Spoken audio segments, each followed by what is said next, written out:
In the name of God, the compassionate and merciful. So now I want to share with you some theological reflections.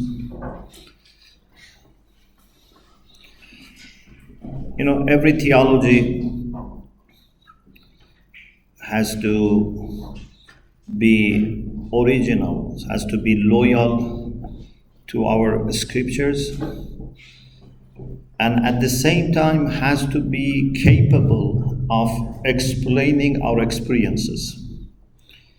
Because we know that our scriptures are able to explain everything. So if we have developed over history based on our own limited experiences, a theology that is very tight, very narrow, very rigid, very fixed, therefore is not young and vibrant and able to grow and explain new things, then that theology needs revisit. So, one of the things that I have been always trying to do is not to do anything which I think would conflict with my faith. So, for interreligious dialogue, I didn't need to compromise about my faith. Actually, I did it as a sign of loyalty to my faith, because there is no point in canceling or suspending your faith in order to do interreligious dialogue. So I try to always make sure that everything from small details of halal diet, from prayer, up to deep theological questions are matching my tradition, my understanding of tradition, and the people that I follow their scholarship. But on the other hand, to be also open for new openings, for new windows, for new horizons. We need new winds to come to our theology. And we need to grow in our theology. So both theology and spirituality, hand in hand, should go. As I said in the beginning, heart and mind should work together. If it is just mind, is not enough. If it's just heart, is not enough. Heart and mind should work together. So, before planning, we try to plan with our understanding of faith. But also, we had to always reflect. One of our problems is that, unfortunately, we don't take things seriously. So many times when we read a book or listen to a lecture or have a conversation, we don't really take them seriously. We only give them a, superficial level of attention, not knowing that sometimes one sentence can change. Sometimes one idea can bring lots of blessings. So, as a believer, we should always have open eyes and open ears to see if there is any message for us. Even you have to reflect on your own behavior. Maybe you learn something either positive to cherish or negative to correct. But always be mindful and reflective. So I try to keep thinking, sharing with people who can, say that maybe you misunderstood. Writing, documenting, so that by the passage of time we can better understand. Also, we can engage some other people so that they can also comment and they can also benefit. So now I share a few points. One of the things that it became more and more clear for me is something that I didn't have in my mind so clear at the beginning, although the roots are there. And that is the central position of God, and in particular, unity of God.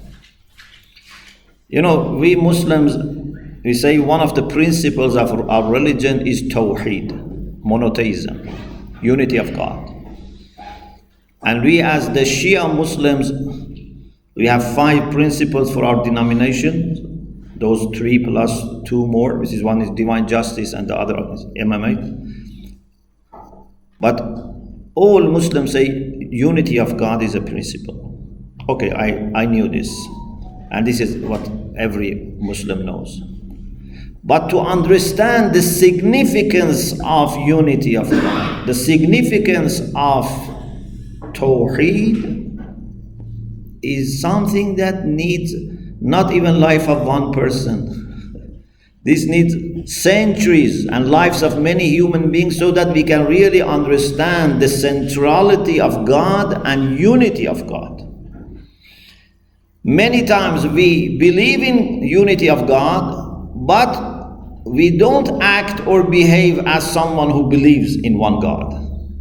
For example, in ethics, if someone is jealous, if someone is selfish, do you think jealousy and selfishness can match someone's faith in one God who is the source of all good things? How can I believe in one God who is absolutely wise, absolutely beautiful, absolutely merciful, and then I become jealous or selfish? It's not possible. But many times we see believers in God, they suffer from these problems. Why? Because this has remained just in their mind. It has not gone to their hearts. One of our great contemporary scholars, Allama Tabatabai, a great philosopher and exegete of the Quran and jurist, he says, the Quran offers us an approach to morality which is not based on outcomes, although that is a good approach. It's not based on deities, although that's a good approach, but it's based on unity of God, on Tawheed. If you become a man of God like Abraham, then you would not suffer from moral deficiencies. It's impossible to be connected to God the One and then you exhibit satanic actions or qualities. We read in the history that Prophet Muhammad in Mecca, a society which had lots of problems. You know, Muslim historians, they call the era before Islam the age of ignorance, Asrul Jahiliyyah. Not ignorance in the sense of just having no education, being illiterate. More than that, ignorance in the sense of also not acting rationally, having lots of superstitious ideas. So that society was filled with lots of problems, injustice, brutality, etc. Even you know that they used to bury their daughters alive. They didn't want to have daughters because of some experience that in the past that some other tribes, attacked them and they took their women. So they were against having daughters. The way they treated women, the issue of slavery, all were there. And the Prophet was addressing all these issues.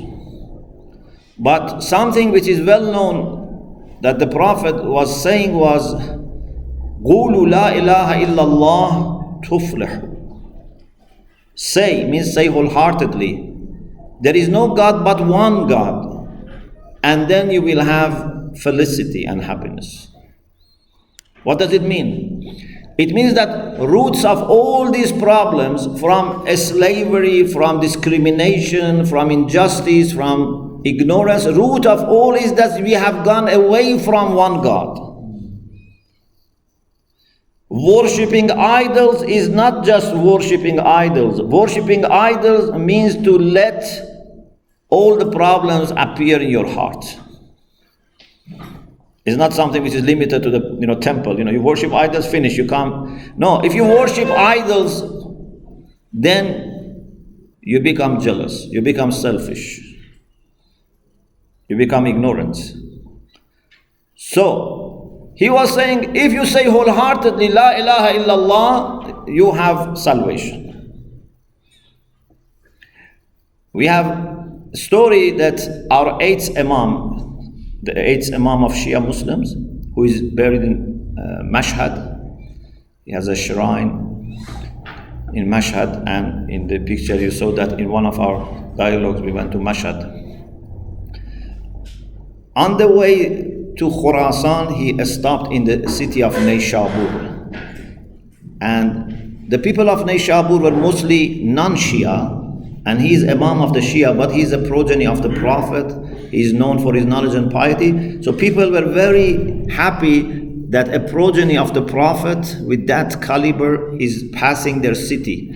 Thousands of people gathered around him and asked him to share a saying of the Prophet, a hadith.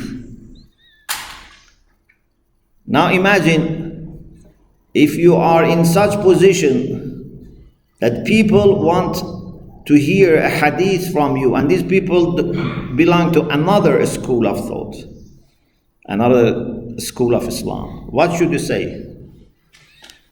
Some people may say, okay, I say something about our distinctive feature, for example.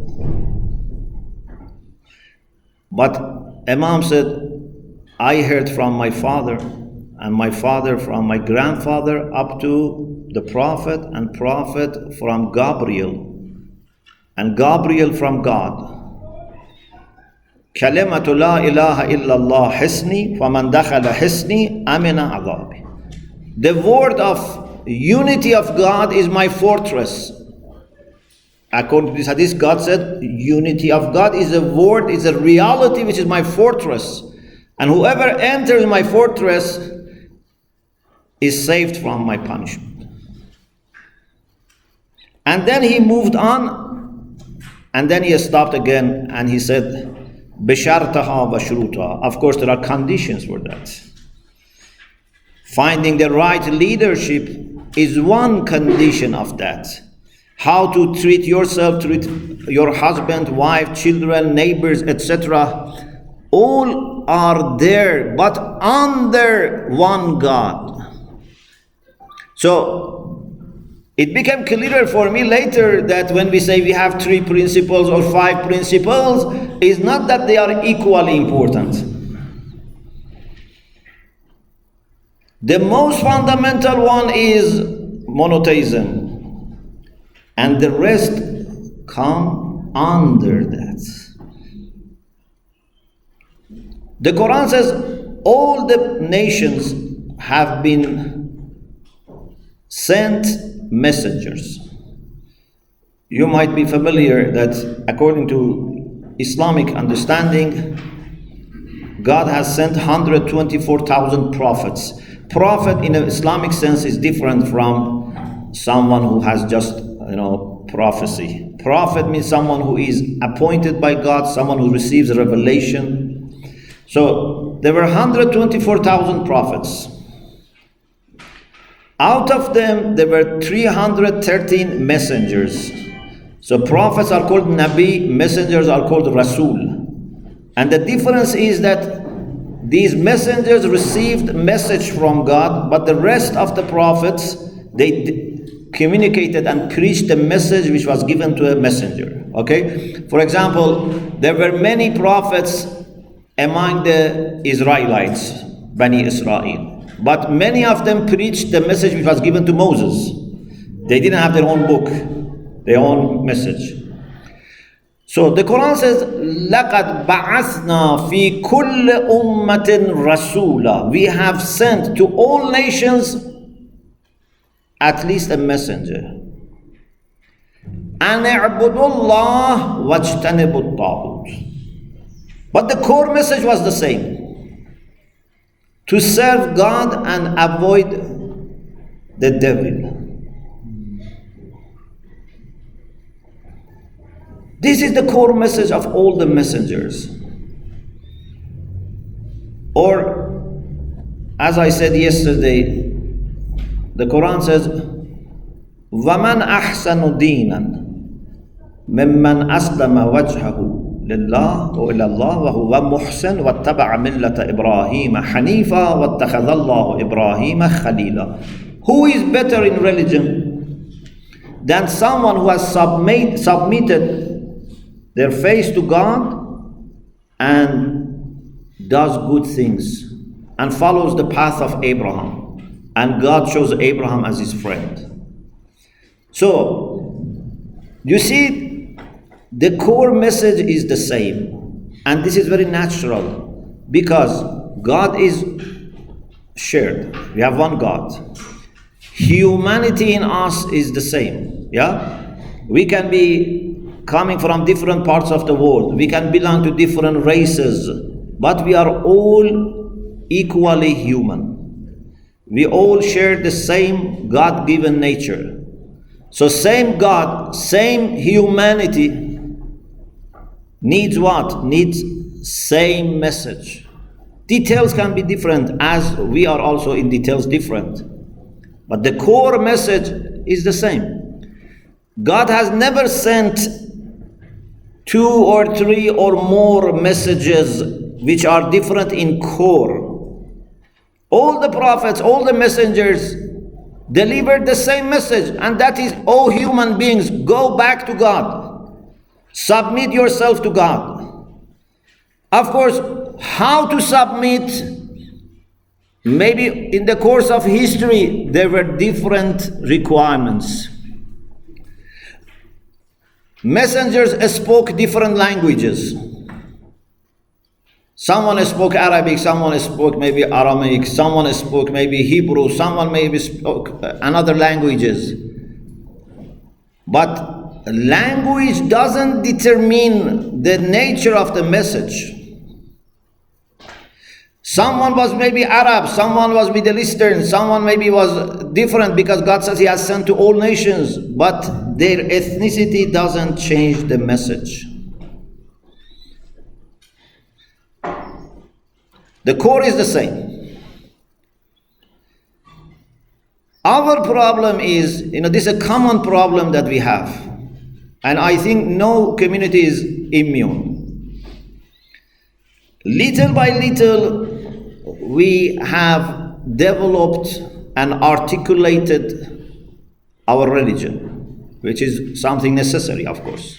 We need to articulate. We need to educate people without having a kind of organized, developed, well-written theology. You cannot educate people. But this is very good. But then little by little, we gave more importance to these propositions than the spirit of religion. These propositions are very important, but someone can master them and teach them and have no sign of faith in their heart.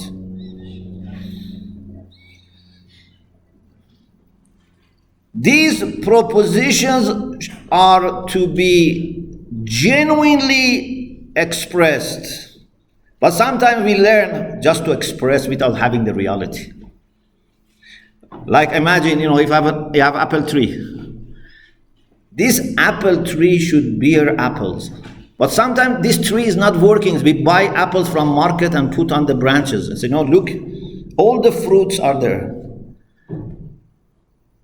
I think as a Muslim, for example, if I pray, I fast, I go to the mosque, I have beard, I have, a special dress, all the signs of faith are there, so I am a faithful. No.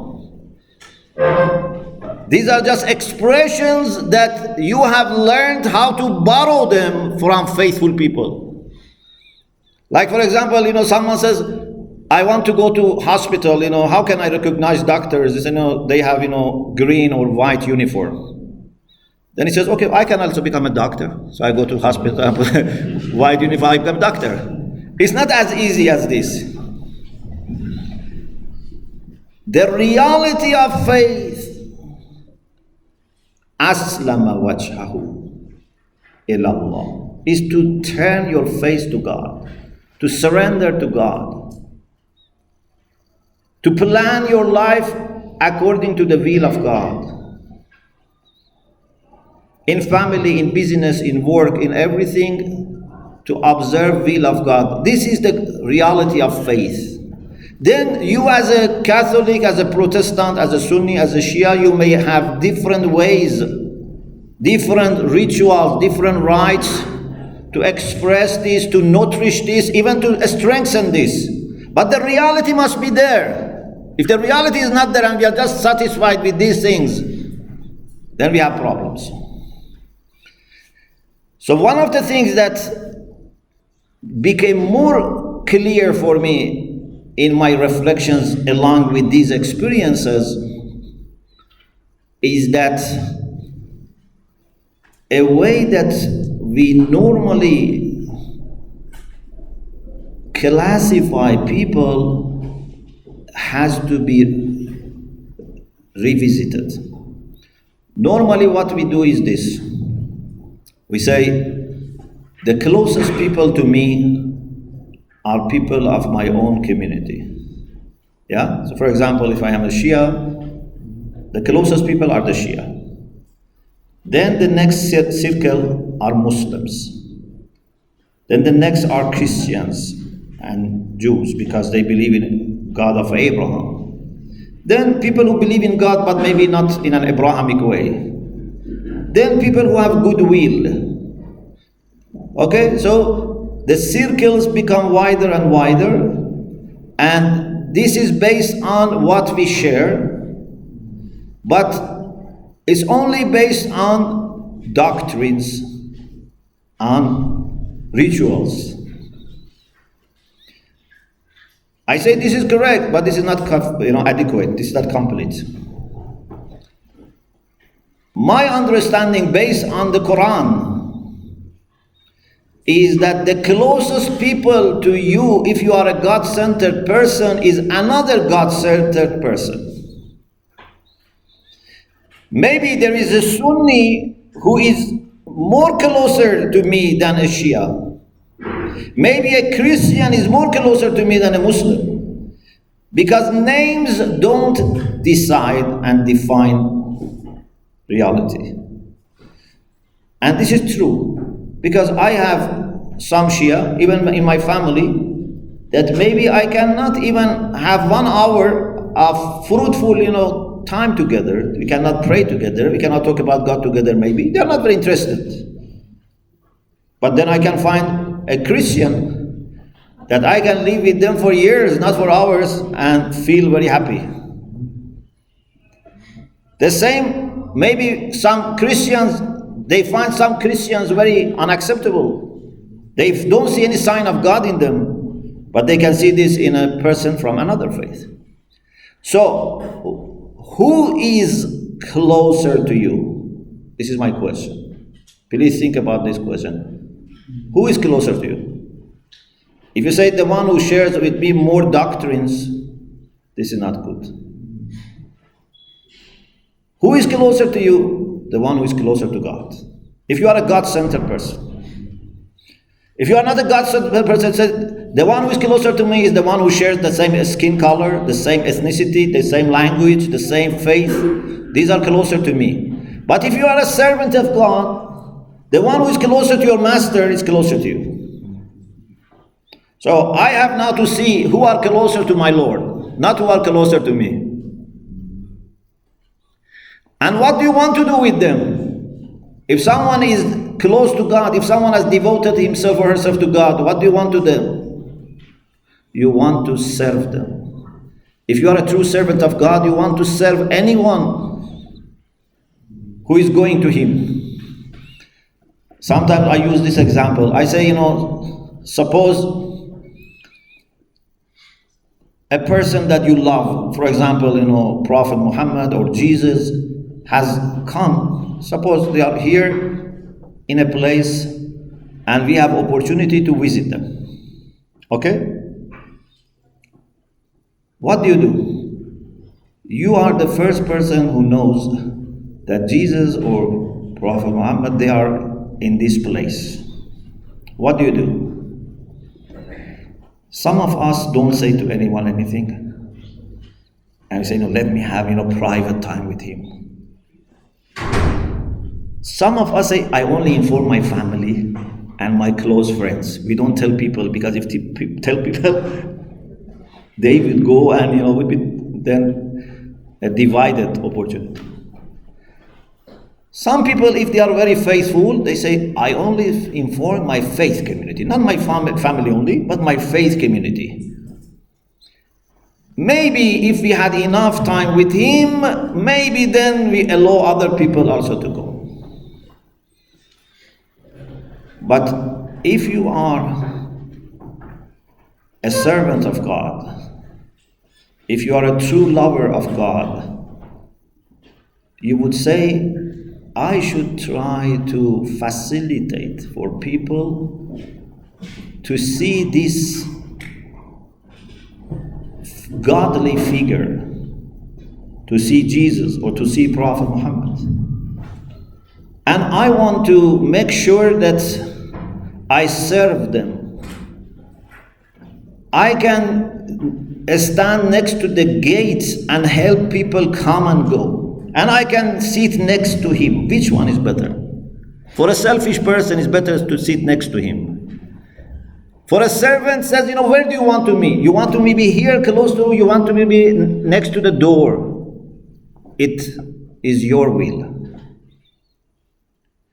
And I am sure you in your heart would accept that the people who come and sit close to you are not closer to you necessarily. The people who may go far to bring people, to invite people towards you, and maybe they don't have the chance of relaxing and enjoying looking at you, they are closer to you. So, if God is center of our life, whoever is closer to God should be closer to me.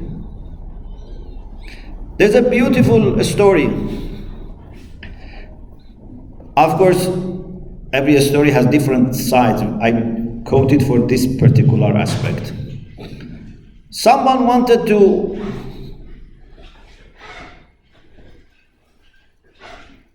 get a servant. Asked different people who were happy to be servants. One servant was very strange. He said, what's your name? He said, whatever you call me. What do you eat? Because he wanted to see if he's eating too much or expensive things, he wouldn't take it. He said, whatever you feed me. I am your servant. If you want to give me something, energetic, not energetic, whatever, it's up to you. How much do you sleep? As long as you allow me. Then he said, no matter what's the charge, I take this one. Because this person has no personal wish. Of course, among human beings, we don't have such relations. But with respect to God, yes. God is the only one that wholeheartedly we should dedicate ourselves to him. So, if we manage to work on our humility, on our sincerity, and sincerity not in a simple sense, in the sense that really you just want whatever God wants, then you would be in the best position for working for unity, for dialogue, for bringing people closer. But if you are satisfied with, just passing, some tests and putting some, check marks, okay, these things from catechism or from Muslim creed. I know all of them, 1, 2, 3, 4. You got 100%. If you are satisfied with this may work in dunya, in this world, but this doesn't work in the hereafter. You don't go to heaven based on the answers you give by memorization. You go to heaven based by the answer you have given through your life examples. How much of my life shows catechism or Muslim creed? Otherwise, we can, employ someone and say, we give you this much money, memorize this book. Or, we put it on computer, any one time I can, find it. If it's not going to the heart and is not coming from the heart, it's not going to happen. So, the idea of unity of God and unity in God is very original. Maybe it's not put in this way, but this is the core of religion. This is the root of religion. And this is what we are going to see in future. And I am sure that this world would not end without having universal fraternity. God wants us to establish it. He's not going to force it. We can make it sooner, or we can delay it, but it's going to happen. Blessed are those who work for this, not those who are indifferent, or God forbid, those who create problems and divide the people. Once I was with some priests, and this idea came to my mind when I was explaining about unity. I said, because prophets came in different times, they spoke to different people, different languages. There were some, varying questions. Therefore, after each of them, a community is shaped, a school is shaped. I don't believe Jesus founded Christianity, Prophet Muhammad founded Islam, because only God founds, and God founds one thing. But anyway, we have inherited these schools. We say, I am a Christian, so you are in the school of Jesus. I am Muslim, I am in the school of Prophet Muhammad. I am a Jew, I am in the school of Moses. Okay, this is our situation. But in end of time, we will have only one school. Then some Muslims say, oh, that's a school of Islam. Christians say that's a school of Jesus. But we will have only one school, and that's a school of God. You can be Muslim, Christian, Jew, but you are all able to see that your educator is only God. And if you don't accept God as the authority, you are depriving yourself. You are not able to register in the school of God if you think someone else is authority. If instead of God we worship our prophets or our religions, then this is a problem. We should only worship one God. Okay, I like to hear more about your thoughts, so I think I stop here. I don't know how much time we have. I wanted to share with you some of the things that I have experienced during these years. And I'm very thankful to God that God has given all of us, people who are here, love for Himself. God has made faith available and very precious for us. We are thankful, and we ask God, please complete this blessing by growing our faith, by growing our love for you, and by connecting our hearts so that with a united heart we can better show our love for you. Thank you very much.